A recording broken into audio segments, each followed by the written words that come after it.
Paul. Diga. Sr. Paul, eu frequento um instituto de saúde mental. Posso falar, Paulo? Pode, lógico. Eu frequento o Instituto de Saúde Mental, tipo CAPS. Sabe CAPS? Centro de Atendimento Psicossocial? Sim, Só que o CAPS meu... eu conheço melhor. Então, só que o meu é Instituto A Casa. Não sei se o senhor já ouviu falar na aclimação. É um particular. É tipo, é um CAPS, é o mesmo molde do CAPS, até mesmo funcionários, tudo. Só que é totalmente particular, né? Totalmente particular, né? É um convênio. Ou tem convênio postado? Não. É pelo convênio da Unimed, Sul América, essas coisas. E lá tem oficinas de geração de renda. Entre todas as terapias que a gente faz uma acho que tipo uma laboraterapia, sabe? Sim. Laboraterapia, mistura de trabalho com terapia. E o Paulo critica muito. Ele acha que eu sou... Desculpa falar, Paulo, mas ele acha que eu sou explorada, porque eles pagam muito pouco, muito mal. Eles pagam uns R$20 por mês pra gente, pra trabalhar. Porque não rende, entendeu? É muito mal gerido, porque é gerido por psicólogos, não por administradores de empresa. Psicólogo não entende nada Psicólogo entende de tratar o ser humano e não de... né? Aliás, você falou uma coisa que eu acho que é interessante, que aí é uma dos assuntos que eu ia falar depois com o professor, mas é o que eu gostaria de saber, de abordar de uma maneira um pouco mais aprofundada. Por exemplo, a estratégia, né, por exemplo, do governo neoliberal do Fernando Henrique foi, por exemplo, de incentivar muito as pequenas empresas. Para isso eles deram muita força para o Sebrae, né, fizeram uma divulgação nacional. E hoje as empresas, pequenas empresas regularizadas, né, elas são importantes e foi uma coisa que o governo Lula deu continuidade, né? E o cooperativismo, né, sofreu vários duros embates, por exemplo, na saúde, onde hoje eu sou conselheiro de saúde, né? Por exemplo, o PAS acabou com a ideia do que seria uma cooperativa autogestionária, né? Porque... O que é o PAS? O PAS do Maluf, a época da saúde do Maluf, não sei se... Né? Quer dizer, bem atrás. Isso, bem atrás. Eu estou falando assim, quer dizer, foram cooperativas, mas efetivamente não eram cooperativas, porque os dirigentes médicos ganhavam muito, os funcionários não, e foi uma bagunça na saúde, né? E que hoje a gente até sofre consequências disso. Acho que sim. Né? Até uma das coisas que eu penso assim, a gente tem as OS que tem vários problemas e são OS? Organizações sociais da sociedade civil, né? Não, isso é coisa dos tucanos mesmo. Dos tucanos, sim, mas que persistem e hoje estão em todos os governos de todos os níveis e a saúde depende disso, né? E uma alternativa autogestionária, né, na linha da economia solidária para a saúde, a gente não consegue discutir, os trabalhadores têm dificuldade, a não ser na saúde mental, mas com essa perspectiva né, essa coisa da cooperativa social, né? Mas que efetivamente não é uma alternativa econômica viável, né? Existe... Pelo que você está contando... Não, péssima. Ontem eu fui na reunião do Ecosol, todo mundo reclamando que está ganhando pouco. Da remuneração, quer dizer... Por exemplo, o Sebrae, por que eu estou lembrando do Sebrae? O Sebrae, né, teve uma campanha forte, contrataram o Lima Duarte para falar, e eles se estruturaram, e as empresas hoje têm um suporte, né, na linha diferente do Sistema S, né, que é para grandes empresas, grandes comércios, para a pequena empresa poder recorrer, poder crescer, poder ser viável economicamente. Eu acho que falta hoje para que a economia solidária seja uma questão viável de enfrentamento do desemprego e inclusive do recrudescimento da economia, que ela tem um suporte técnico. E aí eu lembro da incubadora de cooperativa, né?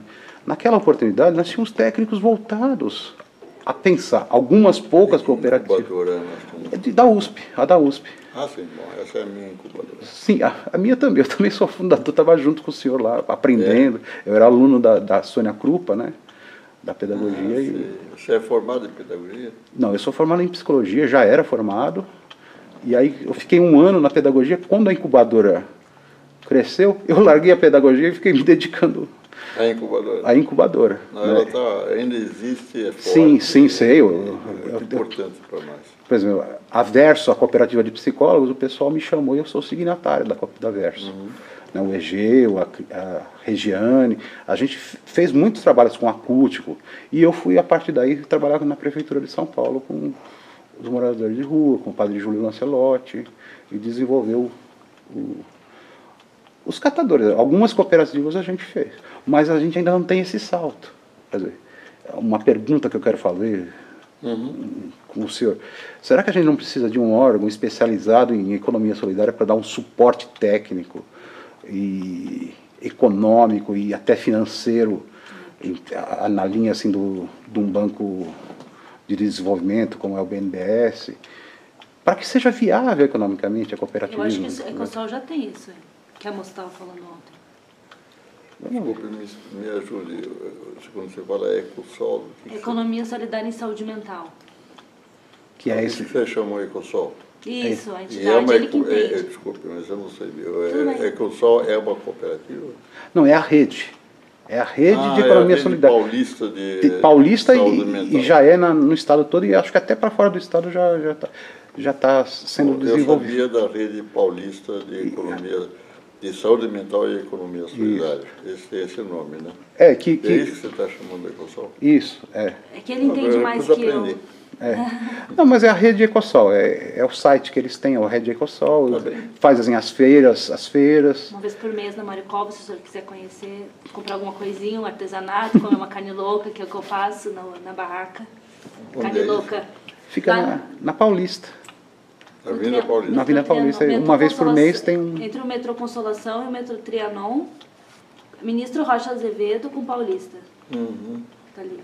Uma vez por mês. Acho que há um tempo atrás eu não estive vocês fizeram uma feira lá. Isso. Pois é, e aí me contaram, foi muito boa.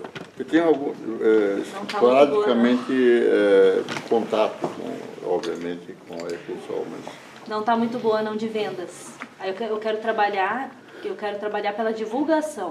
Eu quero que saia no jornal uma reportagem sobre a feira. Pode ser Jornal de Bairro, pode ser Folha de São Paulo. Eu quero lutar por isso, sabe? Que saia no jornal, a nossa causa. Não sei se eu vou conseguir, né? Mas eu vou tentar. Tentando que se consegue. Espero que sim. Tem que Então, professor, o senhor acha que a estratégia da Secretaria de Economia Solidária e tal, tem algum pensamento nesse sentido, um órgão que possa... Pensamento não falta lá a respeito disso. Recursos não há para isso. Pelo contrário, a gente sofreu uma forte corte de recurso orçamentário. O orçamento foi totalmente cortado, mas não só o nosso, todo o Ministério do Trabalho, o nosso junto. Então, acho que, por enquanto, nós estamos no vermelho, se vocês me permitem, e a gente tem convênios. O trabalho todo é com convênios, né? Acho que vocês sabem disso. E, à medida que o convênio está assinado, há um valor que a gente vai fornecendo gradativamente. A gente não pode fornecer de uma vez. Então, a gente fornece, sei lá, 10% do que se supõe que vai se gastar. Para fornecer os outros 10%, tem que haver uma prestação de contas do que foi fornecido antes.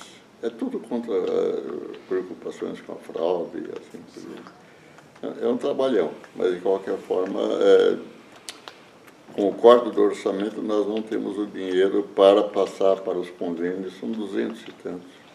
Nós temos convênios com centenas de municípios e alguns estados, são basicamente nossos parceiros. Agora, o que você está falando a respeito, estou voltando ao começo da sua pergunta, enfim, da sua intervenção. Efetivamente, eu concordo, sabemos que é verdade, os nossos empreendimentos precisariam de assistência técnica e, sobretudo, acesso a crédito. No que se refere à assistência técnica, nós temos possibilidade de dar alguma educação técnica aos próprios cooperados. A gente vai tentar fazer isso ao máximo, talvez com o apoio do MEC. O Pronatec pode oferecer isso também. Ótimo. Porque acho que as pessoas não podem depender de uma assistência técnica externa eternamente. Durante algum tempo, possivelmente ajude, e sobretudo se a assistência técnica ensinar as pessoas a dispensá-la. Aí depende muito do que se trata e como é feito. Mas eu acho que o Pronatec é uma saída, e o Mulheres 1000 também, ou seja, há atividades de formação que incluem aspectos técnicos, no fundo, dependendo muito do que a cooperativa fabrica ou faz, tá certo? Nessa parte, eu tenho a impressão que há soluções em marcha, estão sendo implementadas. Agora, a questão de crédito é muito mais complicada, muito mais difícil. E nesse momento nós estamos, quer dizer, a minha posição, mas nem todos os companheiros concordam comigo, é de que nós temos que ter um sistema de crédito solidário, ou seja, bancos comunitários.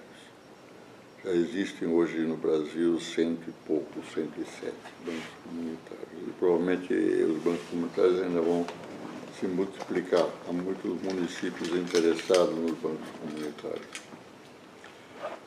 Os bancos comunitários são, a meu ver, a melhor iniciativa que nós temos no campo da assistência financeira, enfim, das finanças.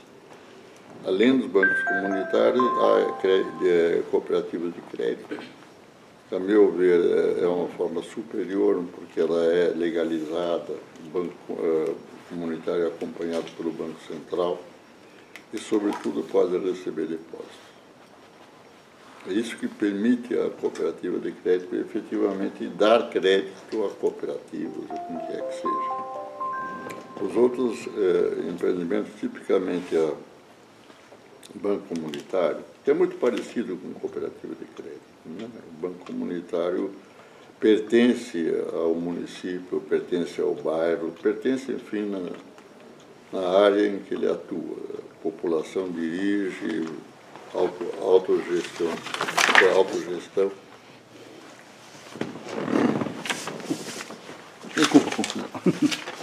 Não é um problema resolvido. Estamos fazendo alguma coisa, mas existe enfim, um consenso entre nós de que precisaríamos ter mais acesso a crédito do que estamos tendo. Eu gostaria, assim, de aprofundar essa questão no sentido de que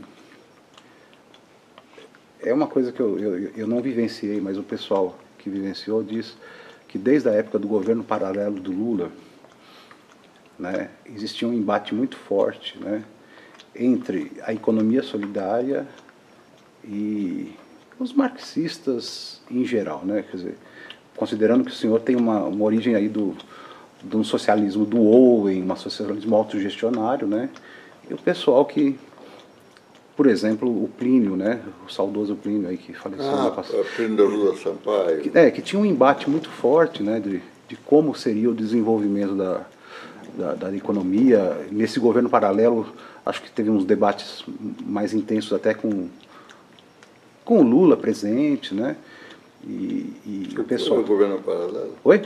Você foi? Não, eu não fui. Eu tinha amigos que foram e que a gente... Eu também não nessa época eu era muito novo, né, mas eu sei que alguns debates que aconteciam, né, é que o pessoal falava, olha, não é viável o cooperativismo porque as indústrias vão massacrar, né, vão... Não, eles estão enganados. Assim, estavam enganados. Eu acho que estão enganados. O cooperativismo está se desenvolvendo fortemente no Brasil e fora do Brasil também. Sim, fora do Brasil eu acredito até mais do que aqui, como a última vez que eu vi o senhor falando, que o Brasil foi protagonista na economia solidária, mas hoje ele não é mais o protagonista, que o cooperativismo internacional é muito mais forte, é popular, né? Você está enganado. Você acha que hoje... enganado. Mas assim... Eu estou amanhã embarcando para Cuba. Para Cuba? Eu, o Almor, o diretor da Senais, e o ministro Manuel Dias, participar de seminários em Cuba sobre economia solidária e a atualização da economia cubana.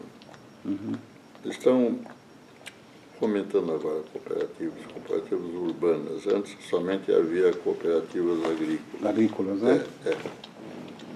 Isso é apenas um exemplo, não vou ficar... Não, coisa assim, desse tamanho. Eu não tenho... Há uma forte, até onde eu posso falar, até um forte desenvolvimento de economia solidária no mundo inteirinho. Ásia, África, Europa, América do Norte, América Latina nem se fala, bastante evidente, sobretudo nos países andinos. E centrais também, né? Centrais. Como? Nos países da América Central também. Sim, senhor. A República Dominicana é um exemplo, mas tem outros países. Nicarágua agora tem, acho que não sei se o Ministério, uma Secretaria de Economia Solidária. Mas tem mais países. Tem bastante países que estão interessados, convidam a gente para ir, para contar como é que nós estamos fazendo. Por isso que eu neguei o que você falou. O Brasil continua sendo relativamente um modelo. Até onde a gente percebe. Assim, quando eu tomei contato com o senhor, com a Sônia e tal, eu percebi que a grande forte aí da população se organizando autogestionariamente é a questão da educação. É a forma como as pessoas se organizam comunitariamente, né? Eu acho que a economia solidária foi uma retomada da comunidade de base de uma outra forma. Quando eu fiz a minha ponderação, é nessa questão econômica que a gente estava falando antes.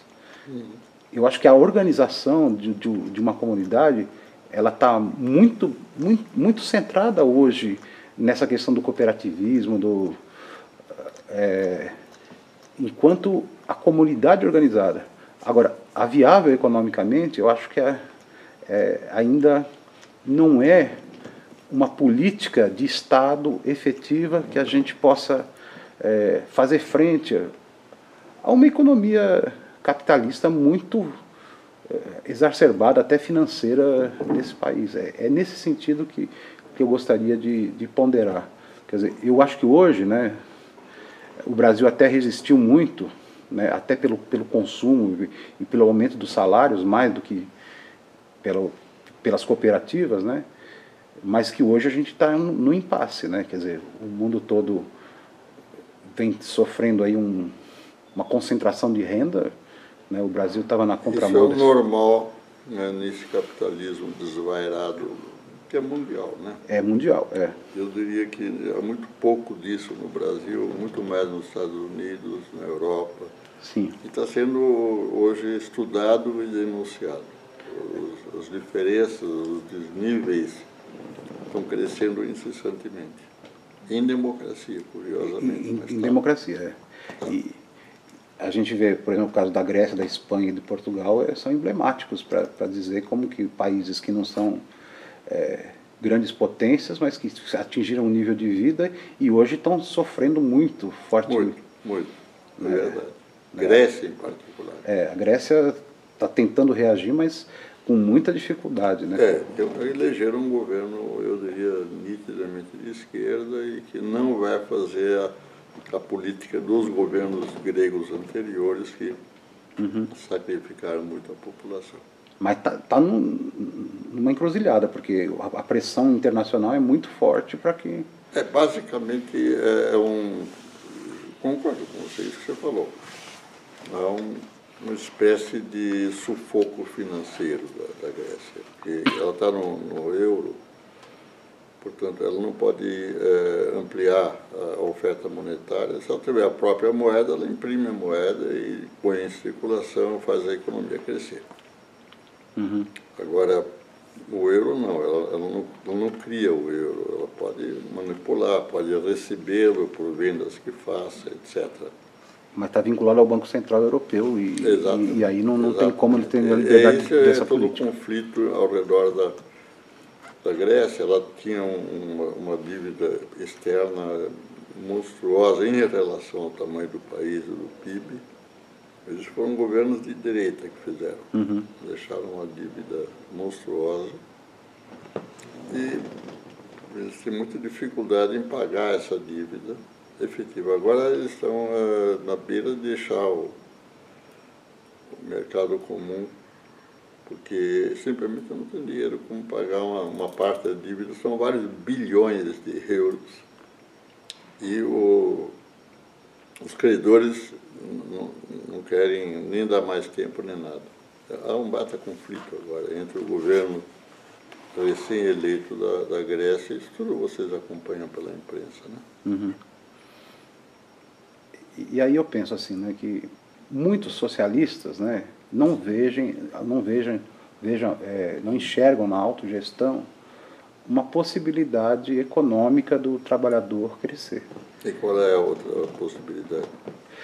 A possibilidade é o fortalecimento, por exemplo, do Estado enquanto provedor do bem-estar social, né, por exemplo, na saúde, né, contra as organizações sociais, que é esse plano de privatização da saúde, né, que hoje o SUS sofre um grande embate com a privatização, né, branca, vamos dizer assim, né? Não é a privatização efetiva, né? O direito à saúde ainda está garantido, mas ele é todo exercido com empresas particulares, né? E os planos de saúde agregados a elas, né? E se esse projeto do Eduardo Cunha passar, que é a gente voltar ao antigo INAMPS, né? Que todo trabalhador toda empresa vai ter que contratar um plano de saúde, né? A gente vai matar o SUS, porque os recursos do SUS vão ser todos dragados para... É possível. É uma situação... Tudo que vem do Eduardo Cunha, eu diria, além de suspeito, é um horror. É suspeito e perigoso, porque... É assim. Eu acho que hoje ele está fazendo de tudo para deixar o governo da Dilma, né, e a própria, todo numa encruzilhada, né? Esses cortes... Ele é um cara de direita, um deputado protestante, que também não significa nada, mas bastante fundamentalista, etc, etc. Não vem novidade. O que vem dele, eu diria, é contra nós. Ah, com certeza. A minha pergunta é outra a você. O que há como alternativa aos socialistas que não seja a autogestão? Então, existe, assim, o que o pessoal vem falando é o seguinte: reafirmar o SUS enquanto 100% público.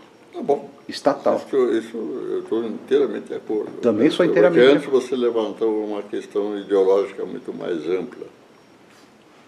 A autogestão hoje aparece, a meu ver, no mundo inteiro como a única alternativa que a esquerda tem concreta para enfrentar o capitalismo.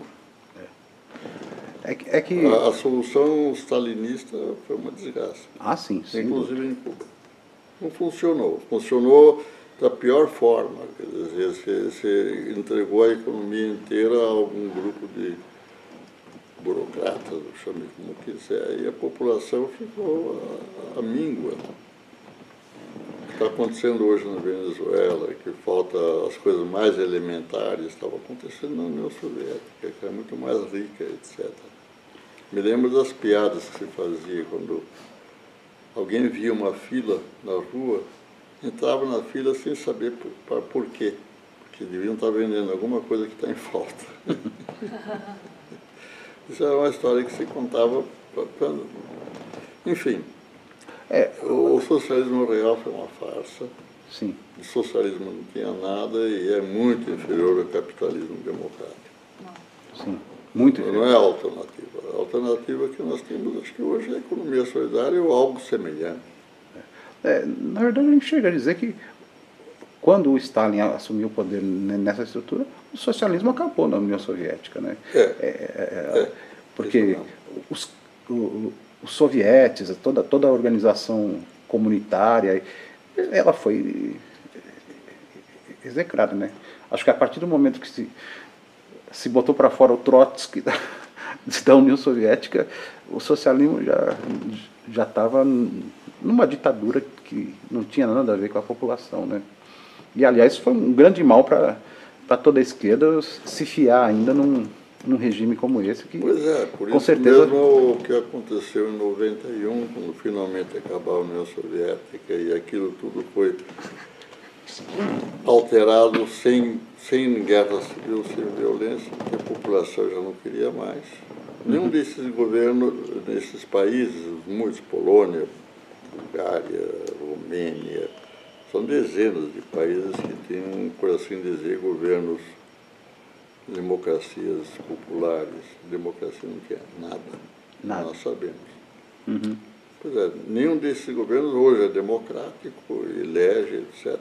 Nenhum deles tem governo de esquerda. Não por acaso. Com Mas certeza. essa discussão continuará, eu espero, indefinidamente. Haverá sempre pessoas críticas, e a grande crítica à economia solidária é que ela é uma utopia.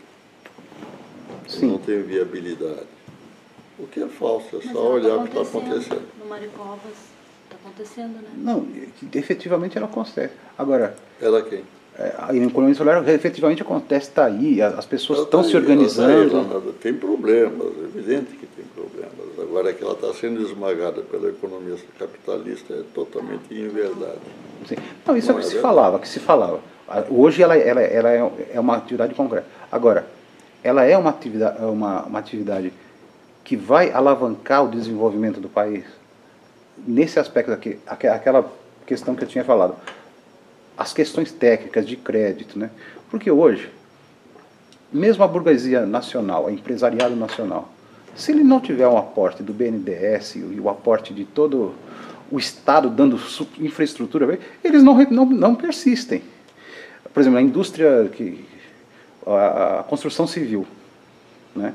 Não existe nenhum plano em que não exista financiamento da Caixa Econômica do Banco do Brasil para que eles possam... Essa questão da parceria público-privada. Uhum. Né? E o empresariado se serve do Estado. A gente tem uma companheira nossa, que é arquiteta, ela fez um trabalho muito forte, a Mariana Fix. Né?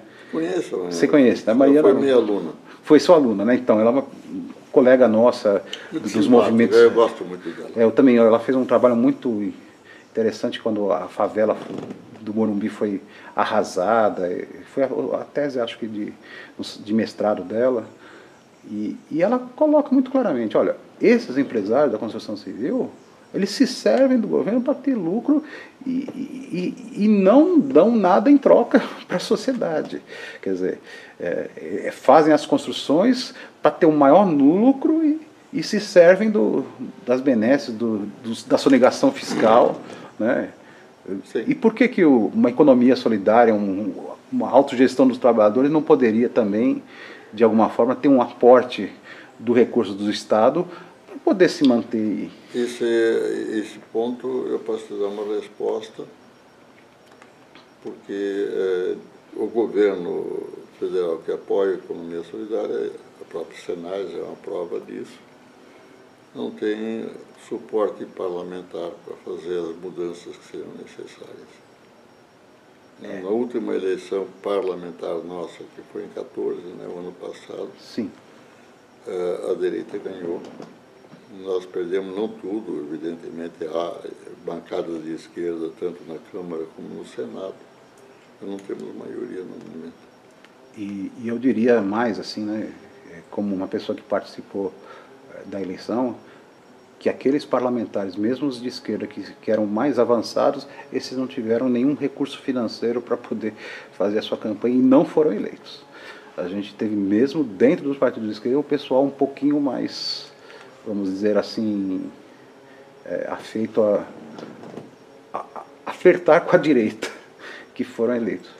Aliás, uma das questões que eu queria trazer, o senhor sabe, né, da campanha, que é uma que quando eu comecei a registrar, tá, essa campanha do plebiscito por uma constituinte exclusiva e soberana do sistema. Sim, isso eu sei. Nós todos, ou seja, a equipe da Senai foi votar.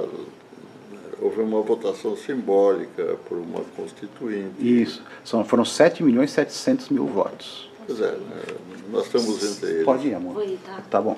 Ela tem uma atividade. Tem atividade lá da economia solidária. Vou trabalhar no bar. do buffet. Só me diga, o Vou- senhor tem quanto tempo ainda para conversar com a gente? São 10 horas. Quanto agora são 10? 10. Vamos dizer meia hora. Tá bom. Então tá, senhor. Né? Foi um prazer. Prazer é todo meu. Vamos, a gente se encontra nas palestras que o senhor Boa dá. sorte, viu? Obrigada. Tudo de bom, tá? Tudo de bom. Paulinho falou. Tá ok, meu Eu amor. vou lá. Muito lindo. Deixa eu lhe ajudar a sair. Perdão. Não, moça. Não, mas eu preciso te mostrar como é que você Ah, tá. vai sair pela rua para votar. A gente Foi dia 7 de setembro, né? Foi, mas a gente se organizou desde o 2013, depois das manifestações de junho, Uhum. e eu venho gravando toda a preparação. A gente fez uma primeira preparação aqui em São Paulo com 150 militantes que foram multiplicadores. A gente conseguiu organizar no Brasil 100 mil militantes para fazer a campanha da coleta dos 7 milhões de votos. Então, eu acho que foi muito exitosa, porque dessa Não, foi feita... exitosa. Foi muito. Mas, assim... O que nos falta é uma imprensa que divulgue Sim, isso. 99% das pessoas não sabem. Eu fui a única pessoa que gravou integralmente a entrega dos votos para a Dilma, em Brasília. E tinha pessoas de toda a esquerda, desde o PSTU, PSOL, todo mundo junto conversando com a Dilma e entregando o Aliás, MST. por falar nisso, pelo que eu estou lendo nos jornais, no jornal, estou lendo a Folha, há uma frente de esquerda em gestação, Sim. que me parece mais do que necessário. A gente, dos movimentos de moradia, e eu também sou ligado ao pessoal do MST, da Consulta Popular, nós temos uma organização que é a Assembleia Popular, que há muito tempo organizou, por exemplo, o plebiscito da ALCA, que também foi muito exitoso naquele momento.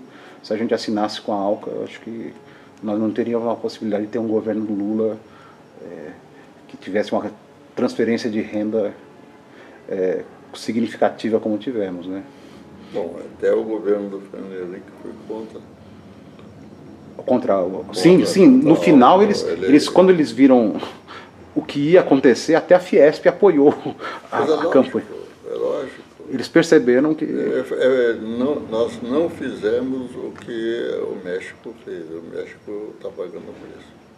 Sim, pagou um preço altíssimo, porque não perceberam a enrascada que iam entrar, né? Eu acho que o Brasil realmente... É uma questão ideológica, né? Quer dizer, a direita liberal tem por ideologia o livre comércio. Então, quanto mais você tirar os estados na direção, no controle do comércio internacional dos próprios países, tanto melhor. Porque os mercados se equilibram e a economia se desenvolve, tudo é errado, mas eles creem nisso firmemente. Uhum. Daí as ALCAs e... no mundo inteiro está negociando o livre comércio, só ler no jornal. Mas vamos deixar isso, graças a Deus no Brasil não é um problema. Até no momento. Mas nós temos esse outro problema, que é o financiamento empresarial de campanha. E, inclusive é um problema que o PT parece que decidiu não aceitar mais, né? Não deu uma resolução final sobre esse tema. Era uma resolução que o Rui Falcão estava levando, e nesse último encontro não deu claramente. Encontro de Salvador? De encontro de Salvador. Você esteve lá?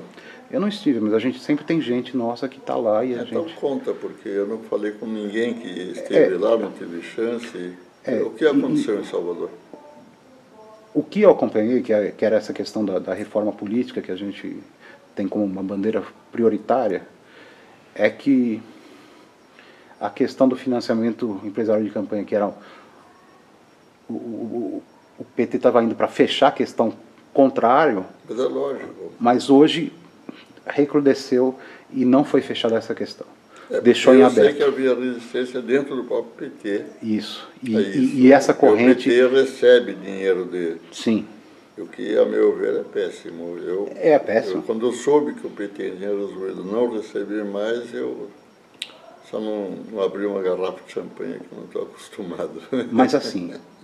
mas era uma coisa boa. Eu posso dizer que o Rui Falcão foi uma pessoa que foi sensível porque a gente conversou muito com ele, ele estava lá na entrega dos votos em Brasília, eu até entrevistei ele, e ele achava fundamental, ele percebeu que os movimentos populares, o pessoal que não flerta com o empresariado e com essa forma, né, de exercer, estava ganhando força, né? E os 7 milhões de votos deram uma força muito grande para a gente, e a Dilma disse, olha, realmente a gente vai por aí se tiver uma pressão das ruas. Mas se não tiver uma pressão da rua, não tem como a gente aderir a isso. Esse foi o recado que ela deu claramente. Você sabe que até recentemente era proibido às empresas, chamadas pessoas jurídicas, a financiar candidaturas? Sim. Nos Estados Unidos.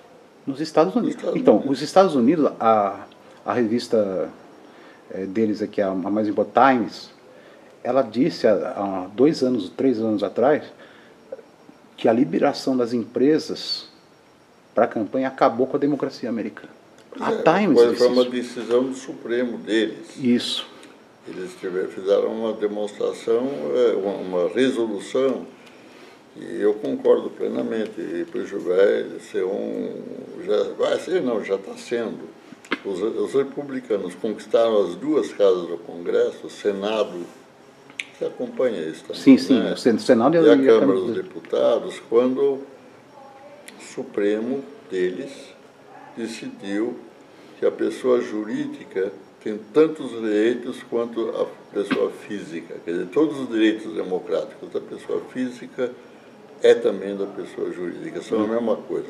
Isso é uma monstruosidade. E a direita agora está mandando nos Estados Unidos porque recebe bilhões de dólares. E é que no Brasil está fazendo. Quer dizer, quando a OAB entrou com um processo no Tribunal Superior Eleitoral para proibir o financiamento de campanha, os juízes, 6 juízes já tinham dado, né, a favor, depois teve um juiz, eu não lembro o nome dele, que deu o contrário, e o Gilmar Mendes pegou o processo e há 1 ano e meio, o Gilmar Mendes está com o processo há 1 ano e meio para pedido de vistas. O Gilmar Mendes é tucano, e é outro problema sério. Bastante direita. Claro, ele sentou em cima do projeto. Do processo, E assim, aguardando que essa eleição foi jogado muito dinheiro, quer dizer, a gente considera que na eleição, na década de 90, quando o Lula foi eleito, não se gastou nem 1 bilhão, era 500 milhões em toda a campanha. Hoje se gasta mais de 5 bilhões na última campanha. Você não pode ir longe. Não, eu concordo, não tem nenhuma discussão aqui. É antidemocrático. A desigualdade econômica alimenta a direita e a direita alimenta a desigualdade econômica. É um processo. E até intervém na forma de governar, que fica isso. Quer dizer, parlamentarmente, um governo que poderia avançar muito mais não consegue porque não tem essa base. Não, é claro, é isso mesmo. Quer dizer, a direita permite que haja um executivo dos trabalhadores, mas a estrutura do judiciário e do legislativo impedem que haja os avanços. É isso mesmo. Por isso que a economia solidária hoje não é efetivamente uma ponta de lança para a libertação mesmo do trabalhador desse processo todo de exploração. Porque eu diria que mas de qualquer forma... Ela é. Porque ela não tem os recursos materiais que ela precisaria ter. Se é isso que você está dizendo, tudo de acordo. Não há dúvida que, se a gente pensar historicamente, é uma organização importantíssima que no futuro vai ter. A gente vai conquistar isso aos poucos. Sim, eu acho que sim. Não sei se nós vamos ver acontecer, mas eu acredito que a população vai se educando e... É isso mesmo. Eu acho que nessa perspectiva, essa é a grande questão. E aí eu queria só voltar à incubadora de cooperativa, né, até com a Sônia, que a gente tinha 2 Paulos que eram importantes, né, nesse momento. O senhor Paul Singer e o Paulo Freire, que era a forma como a gente... Eu já fui várias vezes juntado com ele e isso me honra. Mas é verdade. Eu fui amigo dele. Ele é uma grande figura, deixou uma herança, sobretudo na questão da educação, imortal. Eu que sou um psicólogo educador, e me aposentei na FEBEM, até por problemas mentais mesmo, porque eu vi tanta desgraça lá que eu não suportei, né? Lá eu encontrei ela me tratando junto com a minha companheira, né? E qual é o nome da sua companheira? a Raquel. Você falou várias vezes. Ela é judia? Ela tem origem do pai dela judia e a mãe cristã. Raquel é uma figura bíblica que serve Importante. para os judeus e para É verdade. E para os palestinos, né? Também. Também. É verdade. Ela é uma pessoa muito importante aí na minha vida hoje. O que ela faz, a Raquel? Então a Raquel, profissionalmente. Hã? Profissionalmente. Então, profissionalmente ela não está fazendo nada por causa do problema. Mas ela fez 2 anos de direito, está tentando se qualificar na cooperativa. Isso que está contando da tua companheira é comovente. Você estava dizendo de que mesmo a doença mental pode ser superada. Pode. Bom, eu posso dizer que quando eu estava na incubadora, foi a primeira vez que eu tive um surto. Eu tive 10 surtos, 10 internações, né? E Poxa. eu sou aposentado hoje por causa dessas internações. Na FEBEM, o meu médico falou, você não dá mais para trabalhar lá o que ela se tornou, né? O que o Alckmin, essa Fundação Casa fez com a FEBEM, acabou com toda a possibilidade educacional que nós tínhamos, né? Porque eu trabalhei na época da Alda Marco Antônio, que desenvolveu o projeto do Franco Montoro, era um projeto de abertura, eram casas, eu coordenava uma casa que era na comunidade, e as adolescentes elas iam para a escola, aquelas que tinham mais de 16 anos trabalhavam, naquela oportunidade, com 16 anos podia trabalhar, e elas viviam na comunidade, né? Hoje está todo mundo preso dentro de estruturas fortíssimas e desvincularam a questão da educação, né? É um caso muito sério. Assim, eu vi a violência vindo e hoje o jovem é tido como alguém que não pode ser recuperado e tem que ser isolado. E a gente estava vindo, foi a contramão. Eu acho que para mim foi uma coisa pensada pela direita, né? Quando o Covas assumiu o governo, né, teve uma pressão muito forte, rebeliões, né, inclusive saía na imprensa toda hora, uma série de coisas, e ele foi obrigado a entregar para o PFL, né, que é o DEM hoje, a gestão da FEBEM. E aí mudou toda a lógica que tinha a partir daí. O Covas foi pressionado, pessoalmente, a entregar. Nunca ouvi falar, mas... Olha, muito pouca gente, porque eu acompanhei isso muito de perto. Coisa lógica. Né, eu acompanhei isso de dentro, quer dizer... Acho que nem quem vivenciou não sabe como que foi, mas... Quando tem uma rebelião, ela não é uma rebelião que acontece sem que haja por trás pessoas fazendo com que haja. O adolescente ele não é violento por ser violento. Eu nunca sofri nenhuma agressão de nenhum adolescente, né? Mas de funcionário eu já sofri. Por causa da nossa atuação sindical, da nossa atuação crítica, né? Então, os adolescentes sempre me respeitavam, porque se você respeita a pessoa vai te respeitar. Ela está sofrendo a violência, ela vê que não era você que está fazendo a violência dela, né? Ela sabe identificar quem é que é contra a pessoa dela e quem não é, né? Agora, infelizmente, né? Eu tenho muita pena de como as coisas se deram aí, porque existia um projeto com a Alda Marco Antônio, com o Franco Montoro, e depois com o Quercia e a Alda Marco Antônio, muito sério de tentar lidar com o adolescente de uma outra forma, né? Mas essa é uma coisa que a gente tem que superar um dia. Assim espero. Enquanto houver um governo como o do Alckmin aqui em São Paulo, a gente não vai conseguir superar, não. Mas um dia a gente pode reverter, né? Pode sim. Né? Pode. A democracia tem a beleza disso, quer dizer, nada é definitivo e há progresso sempre, há avanços que podem acontecer. É por isso que está todo mundo se juntando para defender a democracia hoje. Hoje a democracia é essencial. Ela é fundamental que haja. Mesmo num regime mais de mercado, como socialista, a democracia não pode deixar de de estar presente. É fundamental. Deixa eu ver aqui. Se o senhor me der mais 10 minutos, a gente termina aí. Tá bem? Eu sou também hoje aluno agora da Faculdade de Saúde Pública. Entrei esse ano e o senhor foi professor da Faculdade de Saúde Pública, né? Fui. Mas não na área de saúde pública. Quer dizer, da Faculdade de Saúde Pública, mas eu fui professor de demografia. Nós criamos o primeiro curso superior de demografia. Não havia no Brasil. Não havia nem a profissão de demógrafo, nem cursos universitários de demografia.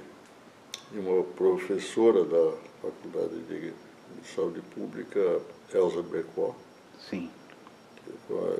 me convidou para integrar um centro de ensino de população. E graças a... Eu aceitei o convite e acabei fazendo um curso de demografia nos Estados Unidos, em Princeton. Foi muito bom para mim. Eu não tinha...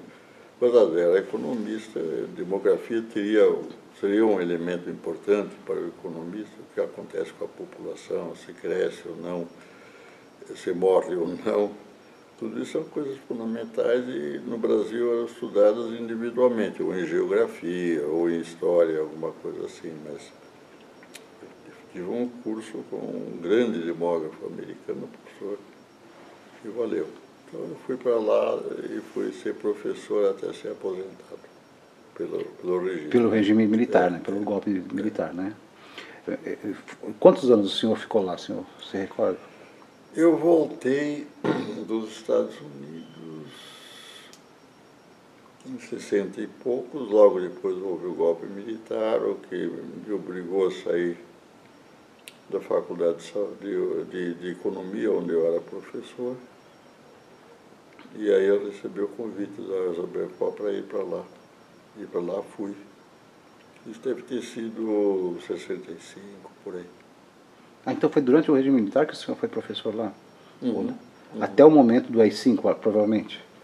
Ou não? Porque ela e o senhor também foram retirados da Faculdade de Saúde Pública. Sim. A Elza e eu juntos. Não é uma leva. Sim. Foi o Florestan Fernandes, um monte de gente ilustre. Sim, na USP como um todo foram... aposentada. Nós não fomos expulsos nem nada, não houve acusação. A gente nunca soube por que a gente estava sendo aposentada, não houve a menor tentativa de justificar, nada. A gente viu o nome da gente na lista e estávamos fora. Ah, sim. O senhor, nesse período, não sofreu uma perseguição maior? Não, nenhuma. Eu fui trabalhar, eu fui para uma grande companhia de engenharia hidráulica, trabalhar para ganhar a vida, sustentar meus filhos e minha família, nada mais. Mas depois de 1, 2 anos nessa situação, veio o convite da Elza Bercó e imediatamente eu retornei, porque eu queria ser professor, eu queria ser professor universitário. Depois veio a anistia, e com a anistia, 79, né? Eu recebi convite das duas faculdades, da Faculdade de Economia e da Faculdade de Saúde Pública. Aí eu pude escolher. E escolhi economia porque era a minha profissão, tinha mais sentido lá do que voltar para a saúde pública. Mas deixei muita gente amiga lá. E o senhor falou do Florestan Fernandes, né?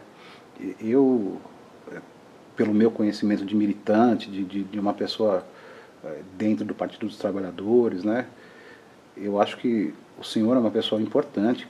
Pessoalmente, sempre tive com o senhor aí acompanhando desde de 98 com a fundação da incubadora, né? O Paulo Freire, eu fui diretor de creche em Campo Limpo, na época que ele estava na educação, era da assistência, mas a gente tinha um espírito da Prefeitura de Erundina que foi importante. Acho que o senhor também participou da Prefeitura de Erundina ou não? Sim, eu fui secretário de planejamento. De planejamento, né? Acho que aquele momento foi um momento muito importante na cidade de São Paulo. Foi sim. A gente tinha pessoas muito engajadas e... Foi o primeiro governo de esquerda da cidade. Da cidade, não havia sido antes. E simbolicamente era uma mulher nordestina e marxista, né? Sim, na Rondina é uma bela figura. Até hoje é uma pessoa. Está lá em Brasília, a gente se encontra frequentemente e ela apoia a economia solidária 100%. Ela sempre foi uma pessoa... Aliás, eu acho que uma das maiores perdas que o PT teve até hoje foi a saída dela do PT. Concordo. Eu tenho muita pena dela ter saído da maneira como ela saiu. Foi eu era muito amigo. Depois que terminou o governo, continuamos muito amigos. Ela costumava me consultar quando ela tinha dúvidas do que fazer, etc. E ela me contou que ela estava deixando o partido. Eu achei uma lástima, mas fazer o quê?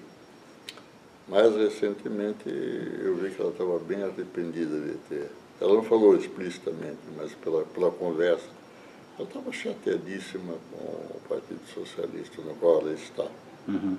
E que, infelizmente, parece que até hoje vão roubar a legenda do PSB, né?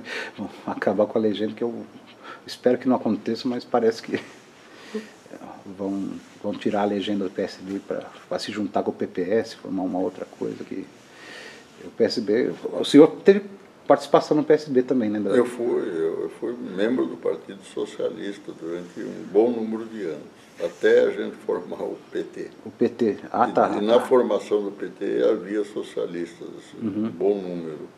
Não éramos maioria acho que éramos pessoas que vinham pela igreja, né, pelas comunidades de base.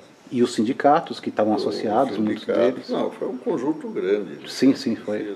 Mas Perseu Abramo, que tem o nome da fundação, Perseu Abramo, ele merecia, era um grande militante. Também foi do governo da Luiza Erundina. E o Florestan Fernandes, eu queria lembrar do Florestan, quer dizer, o Paulo Freire, e temos o Florestan Fernandes. O Florestan Fernandes, ele é uma referência para os movimentos do campo e da cidade em busca de terra, em busca de uma reforma urbana, uma reforma, né, e de uma análise de conjuntura mais geral da luta de classes, né. Para mim é uma referência fundamental aqui no Brasil, assim como o Paulo Freire, e acredito que a Revolução Solidária ainda vai ser muito importante futuramente, que ela não é conhecida,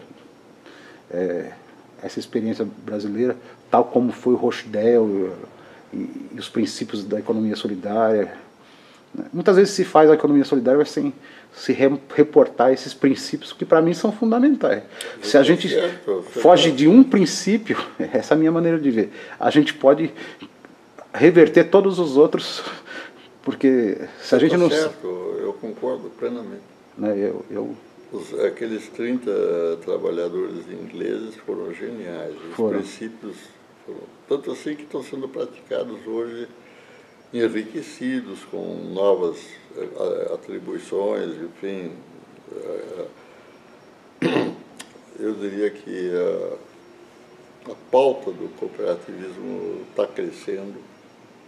Eu nunca me tinha aproximado da Aliança Cooperativa Internacional, mas ela se aproximou da gente.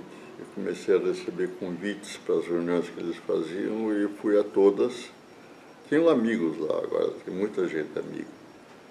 Agora eles, eu diria, são meio tolerantes demais com cooperativos que eles aceitam a OCB para representar o cooperativismo brasileiro. É lei aqui, mas eles não deveriam, porque as cooperativas porque formalmente eles seguem os cooperativas capitalistas, ultracapitalistas, né, latifundiárias. Não faz sentido.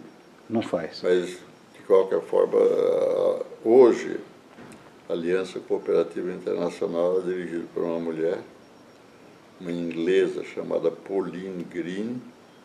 Ela tem o apelido de Dame Pauline Green, que era uma líder sindical. Ela veio do sindicalismo, do Partido Trabalhista, e é de esquerda, como você e eu. Que bom. Então, eu várias vezes estive com ela e vi as falas dela e fiquei pensando, eu gostaria de assinar essa. Ela deu uma orientação bem política para o cooperativismo internacional. E nos últimos vezes que eu estive em reuniões, economia solidária e cooperativismo são sinônimos perfeitos. Eles falam de uma e de outra coisa como sendo iguais. E são. São. São. É.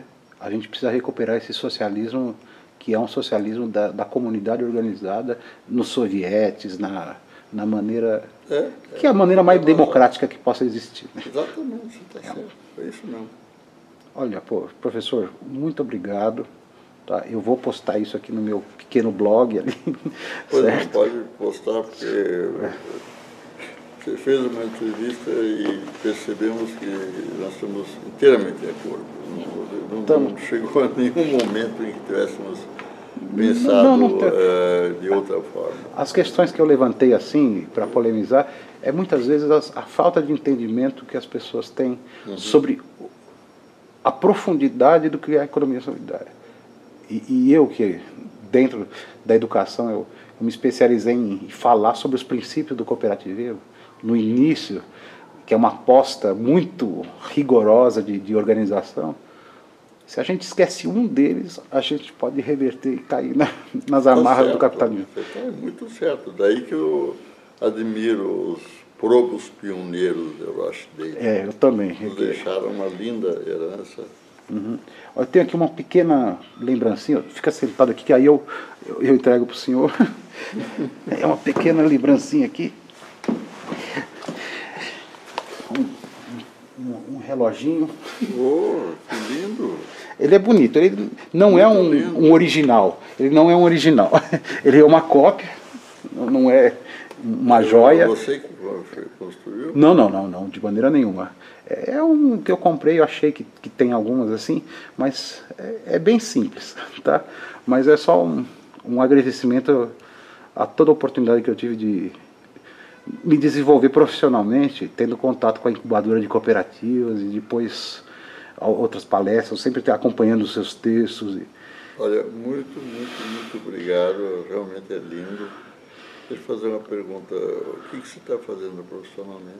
Eu sou aposentado, né? E hoje me dedico exclusivamente à militância no movimento de moradia, mas é um movimento de moradia que não busca só moradia. Busca... MTST, não? Não. A gente tem um pequeno movimento que tem 30 anos que chama-se MMC, Movimento de Moradia da cidade de São Paulo. Era um movimento de moradia do centro de São Paulo. Né? Ele foi o segundo movimento do centro.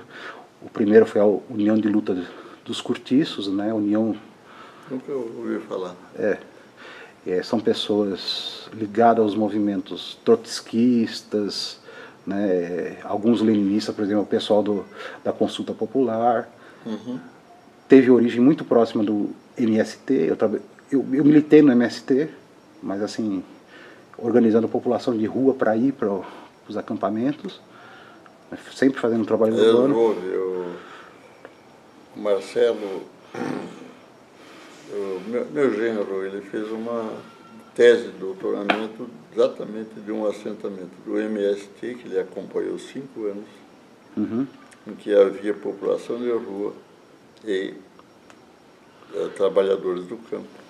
Então, esse projeto que chamava Da Rua para o Campo, é onde eu trabalhei, no Centro de Informação do Brás, tinha um padre Navinha e tal, e era gente que toda semana a gente chamava a população de rua e ia dando formação. Aí quando eles estavam prontos, a gente levava para lá. Mas era muito difícil, porque para sair da rua... Nós estamos trabalhando agora com a população de rua também. E eu comecei a trabalhar... Eu tenho uma boa notícia, se você quiser. Nós estamos começando, tateando e com apoio de alguns psicólogos também. É uma população psicologicamente afetada, de diferentes formas, evidentemente, mas eu diria quem escolheu morar na rua geralmente rompeu com a família e tem uma vida, digamos, difícil por isso. Mas o que nós podemos fazer com a população de rua, estou falando da secretaria, é oferecer uma oportunidade de eles trabalharem e se sustentar. Porque na rua o que eles conseguem é viver de mendicância, algumas vezes de pequenos roubos. Uma situação muito precária. fortemente, assim, na década de 90, que eu trabalhei com o padre Júlio Lancelotti, eles eram catadores informais. Ah, bom, os catadores todos foram população de rua. Eles praticamente, não sei se 100%, mas pelo que eu estou sabendo, porque a gente trabalha muito com os catadores. Quase todos eles viveram na rua alguns anos, algum tempo, e encontraram na catação um meio de vida. E tem o inverso, é o catador que fica na rua porque é mais fácil dele estar próximo e preservar o que ele cata. Aí ele vai indo para a rua, ele é catador. Uhum. Por exemplo, eu acompanhei... Mas aí ele tem um motivo objetivo de por que ficar na rua. Eu acho que para uma grande parte, pelo que eu sei, eu não sei muito sobre o assunto, mas eu conversei no Canadá, e porque lá eles, enfim, em todas as grandes cidades do mundo, há população de rua. Uhum. E é uma opção. Mesmo quando se oferece um lugar em que eles possam ficar, um abrigo, eles se sentem livres na rua. Mas assim, nós do movimento de moradia, a gente faz uma reflexão de que não existe morador de rua, nem população de rua. Existem trabalhadores que foram excluídos pela composição urbana das suas moradias, né? Eu não sabia disso. Essa é a maneira como a gente vê, Não, que é uma exclusão. Assim como vocês estão empenhados nisso, eu respeito. Vocês sabem. Por exemplo, eu sou uma pessoa que, por causa desses meus problemas de saúde e tal, eu tive uma renda muito diminuída, né, com a aposentadoria, e hoje eu não tenho uma casa, né, eu vivo num cortiço alugado, né, e a gente está lutando para um projeto de moradia. A minha ideia é morar na cidade de Tiradentes, num projeto lá, onde vai ser 800 famílias, vamos ter 2 creches, um posto de saúde, uma área de preservação ambiental que a gente vai incluir no projeto para preservar. Esse é o meu objetivo de vida, ir lá e ajudar a montar essa comunidade. Estou fazendo votos que você consiga, você merece. E eu espero que a economia solidária e inclusive questões ecológicas, que eu acho que a economia solidária favorece, a gente possa fazer com que a população possa ser educada lá. Olha, eu não poderia estar mais de acordo com você. Você ouviu falar de ecovilas? Ecovias? Ecovilas. Ecovilas, sim, sim. Há um movimento hoje, há uma federação, inclusive, de ecovilas aqui em São Paulo, pelo que eu sei, por outras cidades também. É um movimento mundial. Tem na Europa, tem em tudo quanto é lugar. Ela é uma combinação de socialismo e a questão ambiental. Por exemplo, daí o eco. Por exemplo, o MST foi quem gestou o MTST. Eu sei. Teve uma certa... nesse momento, a gente lá no MST, teve um momento que a gente se apresentava como MTST. E era o projeto que a gente tinha com a população de rua e nas periferias eram assentamentos urbanos, que tinham essa conotação. A gente tinha essa conotação, a gente queria locais próximos às grandes metrópoles para poder abastecer elas de um alimento mais natural, e era esse o projeto que a gente tinha. O MTST ele foi para um outro... Isso que você está falando lembra um pouco ecovilas das quais eu nunca estive numa ecovila, mas pessoas que trabalham comigo não somente estiveram, como moram em eco. Então é uma coisa interessante. O MST como você está trabalhando na área de moradias, eu quis te lembrar. Sim, sim. A ecovila lembra muito um kibbutz, ou seja, uma comunidade de autogestão, são inteiramente autogestionadas, pelo que me contaram. Como assim, o movimento de moradia, geralmente o pessoal tem um trabalho ou informal, ou são pessoas que são trabalhadores de renda baixa, ou ambulantes, a gente tem muitos ambulantes, ou catadores de papel que também fazem parte do nosso movimento. Aliás, o nosso movimento se chama de União dos Catadores o nome efetivo da nossa entidade, né? MMC é mais uma bandeira como é do MST, né? Tem várias organizações que compõem, né? E a nossa é dos catadores e de materiais recicláveis, tal, de São Paulo. É a entidade que a gente... Nós nos aproximamos muito dos catadores. Primeiro que eles formam cooperativas, Sim, então sim. são companheiros nossos. Mas, além disso, nós participamos muito fortemente nessa ação do governo da Dilma, chamada Brasil Sem Miséria. Uhum. E aí o governo tem lá mais de 10 diferentes ministérios se envolveram nessa ação, foram integrados. O Ministério do Trabalho, obviamente, fomos nós. Não só, mas basicamente fomos nós. E foi uma coisa muito rica de aprendizado. E eles nos deram a incumbência da inclusão produtiva das cidades. Porque eles fizeram uma divisão, né? Porque não adianta 2 ou 3 querendo fazer a mesma coisa. Para trabalhar com os muito pobres das cidades, praticamente todos são catadores.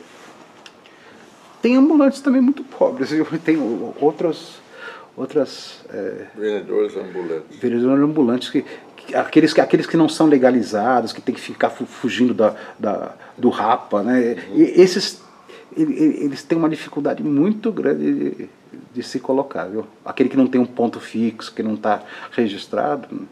Foi bom que você tenha me lembrado, mas nós, enfim, a Secretaria recebeu essa incumbência e foi ver o que nós podíamos fazer nas cidades para a inclusão produtiva de quem não estava trabalhando.